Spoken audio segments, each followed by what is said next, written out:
The human body, its form and shape is dependent on collagen, an essential protein found abundantly in all mammalian connective tissues such as skin, cartilage, muscle, bone, tendon, teeth and eye. Collagen is vital for the structural integrity of the body. Any imperfections or instability in its structure causes diseases such as hypermobility syndrome, osteogenesis imperfecta, and Ehlers-Danlos syndrome. 50 years ago, we did not know what caused these conditions. This understanding became possible only after the structure of collagen was decoded.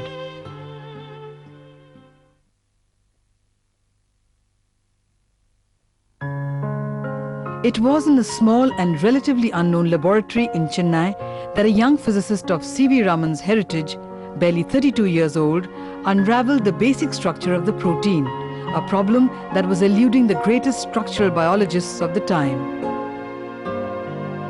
The discovery was to put India on the world map of modern structural biology.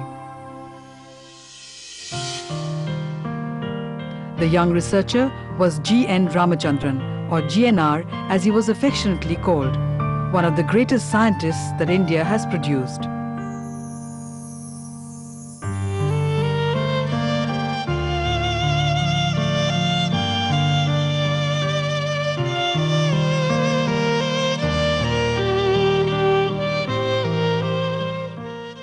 When Ramachandran entered the field in 1952, those were momentous times for molecular biology. A year before, Linus Pauling had discovered the alpha helix, one of the basic structures of all proteins. The double helix of DNA, which carries the genetic code and forms the basis of all life, was discovered by James Watson and Francis Crick in 1953. But the structure of the most important protein, collagen, which accounts for 1/3 of all proteins in the body, was not known. It had engaged many top researchers in Britain and the US, Pauling and Crick among them, but the problem had proved to be complex. It was in this charged atmosphere that GNR, unknown in the field and working practically alone but armed with extraordinary intellect and intuition, had begun his experiments to determine the structure of collagen. The only way the structure of biomolecules could be studied in those days was through X-ray crystallography. GNR, having worked in C.V. Raman's lab in Bangalore and later with Lawrence Bragg's group in the Cavendish Laboratory in Cambridge, was already an expert in the field. When the Vice-Chancellor of Madras University invited him to head the new Department of Physics, he readily agreed and decided that X-ray diffraction and X-ray crystallography would be the focus of research in his laboratory. The appointment in Madras was rather unique for anybody in India at that time. Namely, that the department had reasonable amount of space and no previous equipment was there and no previous heritage was there, so that I could develop it just as I liked. Raman was not able to appreciate the tremendous new opening of structural biology. And GNR had recognized the importance by going to Cambridge and interacting directly with the people working on those areas. But then he had made up his mind to do that type of problem in physics in Madras. Those are all very crucial decisions. But GNR did not know where to begin. A chance visit by J.D. Bernal, the famous British crystallographer and chemist, to Madras in 1952 proved to be the turning point in GNR's career. In a casual conversation, Bernal suggested that though many structures for collagen had been proposed, none of them was satisfactory, and the problem still was very much an open one. GNR and his associate Gopinath Kartha had to set up the experiment right from scratch, generate the data and interpret them. The most remarkable thing about G.N. Ramachandran is with just one X-ray machine in this otherwise primitive country to have done something so fundamental. You see, that is the peak of his work. Even the source material wasn't readily available. GNR first tried shark fin ray collagen, but the diffraction image was poor. He then approached Dr. Nayudamma, director of the neighboring Central Leather Research Institute, to give him a good fiber of collagen. To GNR's surprise, Nayudamma obtained a big tube full of kangaroo tail tendon from Australia, from which fibers were extracted at CLRI.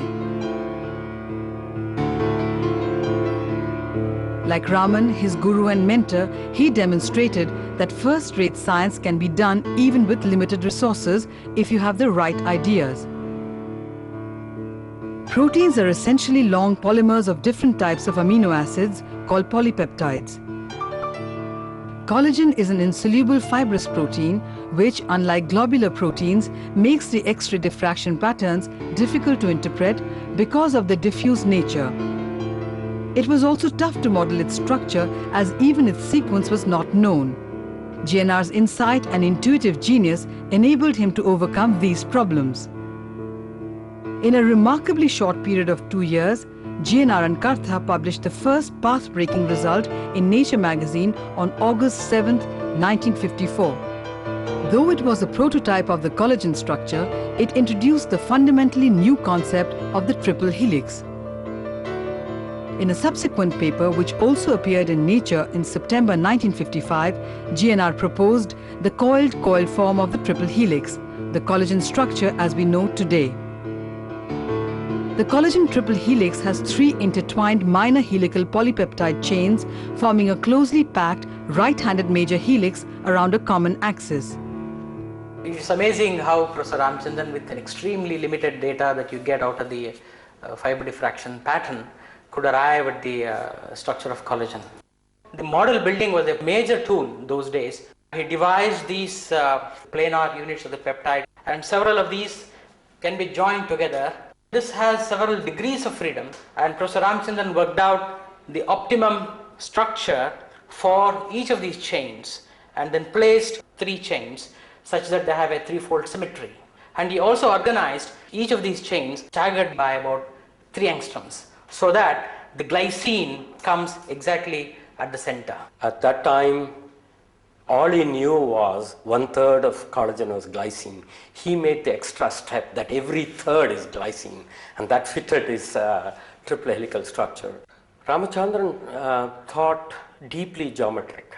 His mind worked that way, and there was an intricate way for him algebra and geometry connected. And he was fascinated with this coil-to-coil structures. GNR himself says he got the idea of the coil structure from astronomy. Just as the moon's rotation and its revolution around the Earth are so coordinated that the moon always presents only one face towards the Earth, GNR conceived that the pitches of the 3 helices and that of the main helix are so coordinated that the glycine residue always faces the center of the helix. The physicist in him provided that leap of imagination. Acknowledging this, Pauling had remarked, in 1955, Professor Ramachandran and his co-worker Gopinath Kartha described the striking triple helical structure of collagen that is now being accepted as generally correct. Although I may have some feeling of regret that Professor Corey and I did not succeed, I may point out that the problem was a very difficult one and that Professor Ramachandran and his co-workers deserve great credit for their successful attack on it. In the context of double helix, where Chargaff already provided A plus D is equal to T plus C, Wilkins' laboratory got the diffraction pattern, Watson-Crick's problem was much simpler. This tremendous splendid isolation in Madras allowed him to think original with such limited resource, which is definitely far more commanding than the environment in which Watson-Crick discovered double helix. After the alpha helix and the double helix, the deciphering of the triple helix was a landmark in structural biology, leading to many subsequent discoveries of triple helical structures. The work immediately brought him shoulder to shoulder with the giants of structural biology and the new department at Madras University into international reckoning.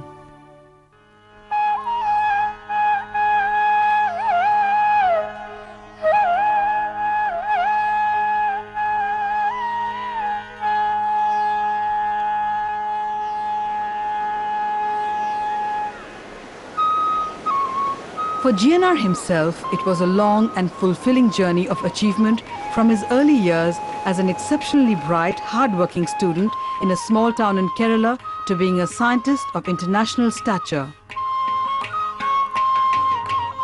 Gopalasamudram Narayana Iyer Ramachandran was born to G.R. Narayana Iyer and Lakshmi Ammal in Ernakulam on October 8, 1922. He spent his childhood there and completed his intermediate studies from the Maharaja College. It's a very interesting fact that I never studied mathematics beyond high school and intermediate level. Luckily, my father, Sri G.R. Narayana Iyer, was a professor of mathematics, and even before I joined the physics course, I had learned from him all the mathematics that was needed. This would later play a crucial role in the manner in which he approached problems in his research. In 1939, he joined the famous St. Joseph's College in Trichy. After completing his graduation with honours degree in physics, Ramachandran joined the Electrical Engineering Department at the Indian Institute of Science for his postgraduate degree. Soon he came to be greatly influenced by C.V. Raman, who was heading the physics department. This resulted in GNR switching from electrical engineering to physics. Somehow I could not take the non-rigorous nature of the teaching. Therefore, I met Professor Raman with great courage and requested him to kindly take me in his group. In my career, I have found that it was Raman's influence that has shaped it. Despite his groundbreaking work, recognition did not come easily to GNR. In fact, his achievements courted controversy instead. In a classic battle between East and the West, Francis Crick, riding on the double helix fame along with Alex Rich, began to pick holes in GNR's triple helix structure, actually calling it wrong. Crick and Rich contended that the two hydrogen bonds between the polypeptide chains per helical turn in the GNR-Kartha structure was not possible because of short contacts between some atoms. Instead, the two put forward a structure with a single hydrogen bond, claiming it to be the correct one. However, while their public rejection of GNR's work in nature was sharp, Rich and Crick privately in a letter gave him credit for his discovery, saying, "We feel that your type of structure is in the right lines and the collagen problem has changed completely as a result of your work." It is, however, curious that while Nature took more than 4 months to publish Ramachandran and Kartha's work, papers on the collagen structure by two British research groups, one of which was the Rich-Crick paper, were published within a month of their submission. The other was a paper from the King's College Group in London. Interestingly, while one of the referees of the GNR-Kartha paper was Crick himself, the other group had got to know of the paper through Bernal, to whom GNR had sent his manuscript. Indeed, in a letter that Kartha wrote to Ramachandran from Cambridge in December 1955, he says, "The general idea seems to be that the publication of our paper was purposely delayed by months for them to work up our idea after seeing our manuscript." It seems that big names of the game of the science those days were disappointed that how come a scientist from an unknown laboratory from a country of ex-colony of British could come out and solve a structure at which the British scientists have been so long attempting and unable to solve it.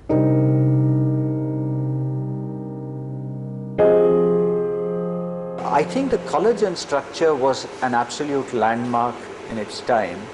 It is also essentially correct as he proposed it in 1954. The Crick-Rich controversy of 1955 was, I suspect, a case of trying to nitpick at deficiencies in the Ramachandran-Kartha structure. There was nothing wrong with the triple helix. There were a few details which might have been in doubt. But in the years that have followed, I think even those details have turned out to be essentially correct. If you take the DNA structure, today's DNA structure is not the same as Watson-Crick proposed. In that context, can we say Watson-Crick is wrong? Though GNR took the criticism to heart, he responded to it in a manner that is typical of brilliant minds. In 1963, he, along with his students V. Shashishekaran and C. Ramakrishnan, set out to establish general criteria to determine whether particular protein conformations were acceptable or not. This resulted in what is today called the Ramachandran phi-psi plot, or simply Ramachandran diagram. A protein molecule can be characterized by two rotation angles, phi and psi, that specify the relative orientations between any two planar peptide units in the long chain. GNR's group asked the question whether all values of phi and psi result in acceptable and meaningful protein structures. If I want to talk of protein, I must take a very basic thing. If I know how to add 1-digit numbers and carry over, I can add even 10-digit numbers. Like that, a small part of the protein has to be picked up, which can be examined. First idea, namely that the protein can now be examined in terms of peptides. Number 2, the distances can be calculated. Number 3, a criteria can be applied.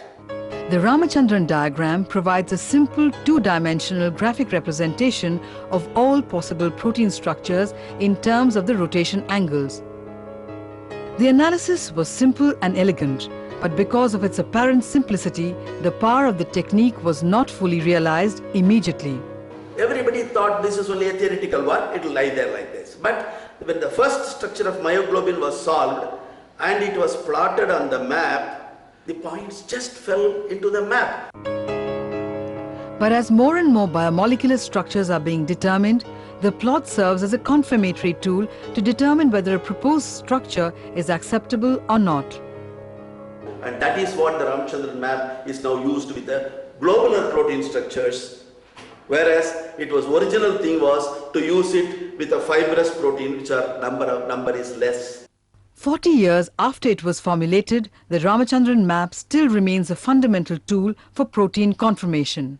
I use his work on the Ramachandran map almost every day in my own research, and many refinements have been attempted, but they're all icing on the cake. Another aspect of the collagen structure that engaged GNR right into the 70s was the stability of the collagen structure and the role of water and the hydroxylation of the amino acid proline in promoting the stability.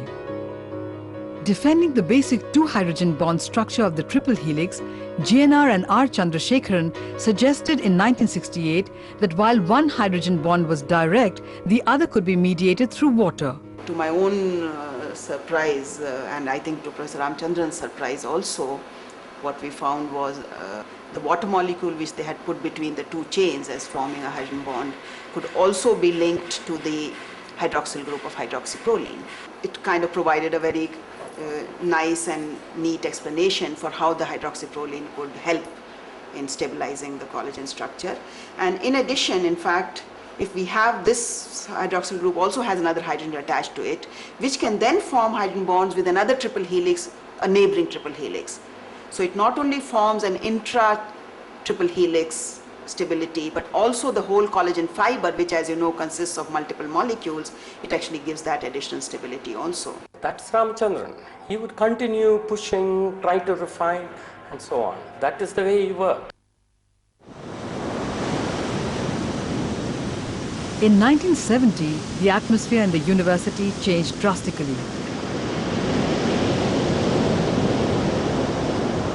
The Vice-Chancellor, Sir Mudaliar, retired, and with him the patronage GNR's department enjoyed also ended. GNR found it difficult to adjust to the administrative regime under the new Vice-Chancellor. This forced GNR to leave Madras. He spent a year in Chicago and then moved back to Indian Institute of Science, Bangalore, to create the new molecular biophysics unit there. Only Ramachandran could have put together a group like this in MBU. And also his choice in retrospect was very interesting. All the computational people he brought from Madras, his own colleagues. In Madras, the experimental work was primarily confined to X-rays. Much of it was theoretical work. Whereas Bangalore, Institute of Science being what it is, with such a lot of experimental work going around, he could build in Bangalore a very composite group. And in fact, the strength of MBU, the way he visualized it, the way he built it, was extraordinarily interdisciplinary. Eventually, Ramachandran, the way he envisaged it, is to bring to bear on a central issue all possible techniques.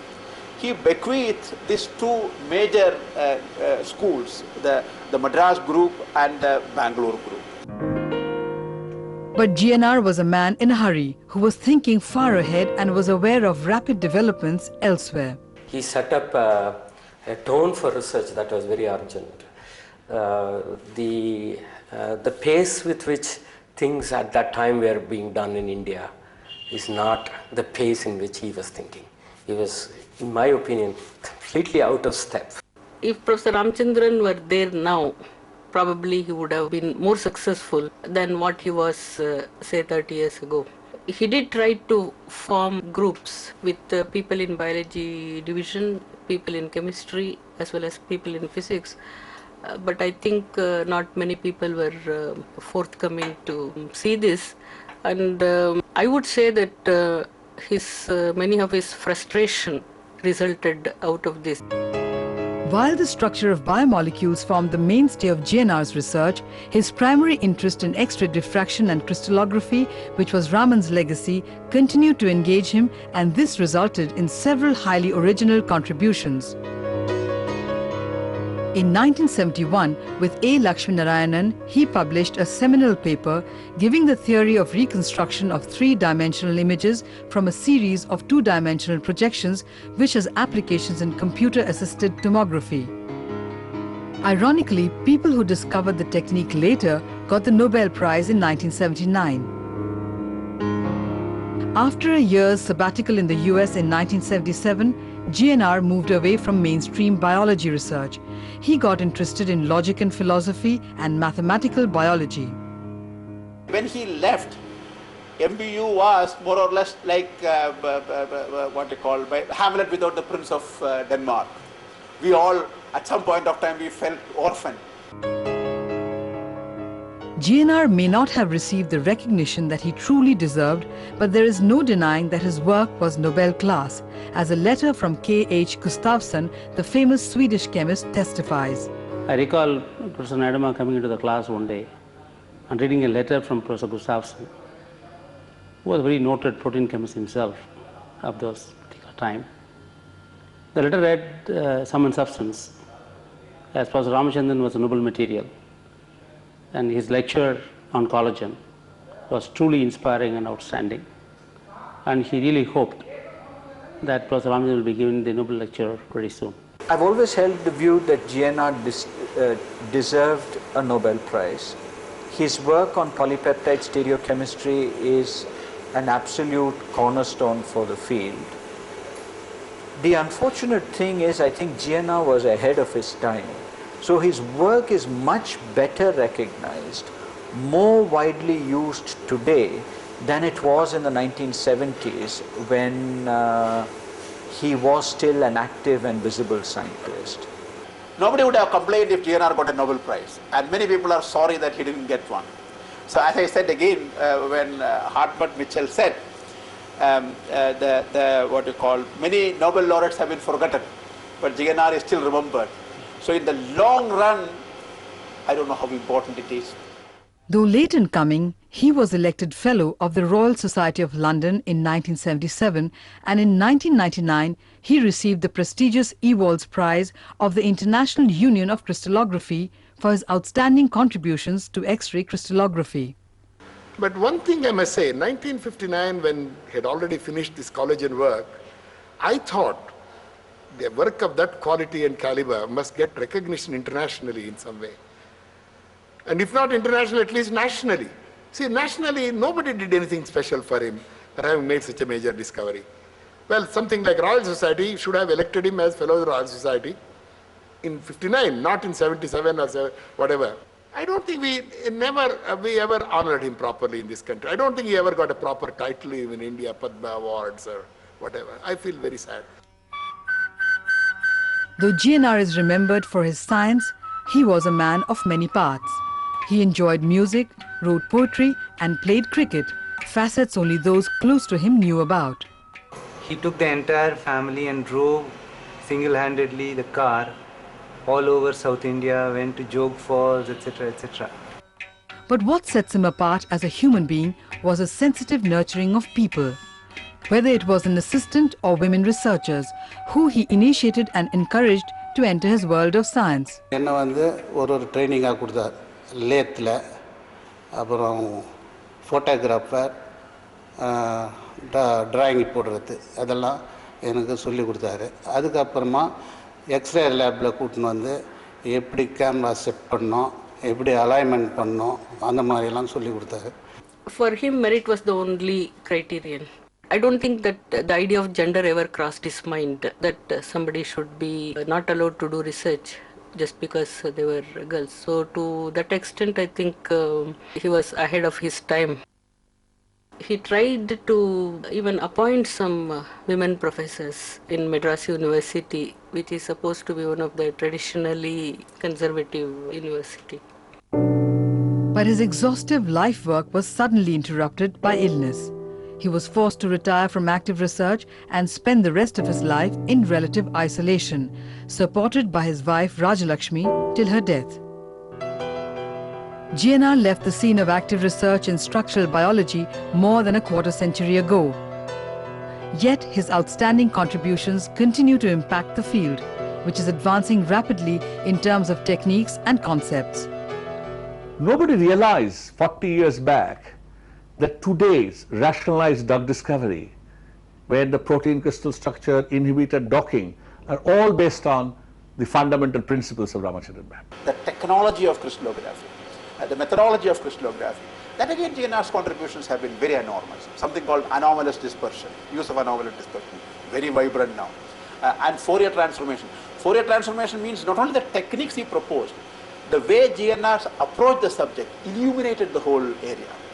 Collagen now is a very active field. Collagen has suddenly bloomed. So whenever you think about collagen, again you go back to GNR. GNR passed away on 7th of April 2001. But his brilliance remains undiminished and his legacy lives on. He was a scientist who was breathing science, eating science and living in science. In fundamental science, GNR's work stands is probably the most outstanding. Here was a man who had achieved an enormous amount working in India. We won't even call him Ramachandran, we will call him Professor. There is only one professor in the world for us. It is a time to rejoice that a man like him existed among us. He was pure Agni. His passion was science.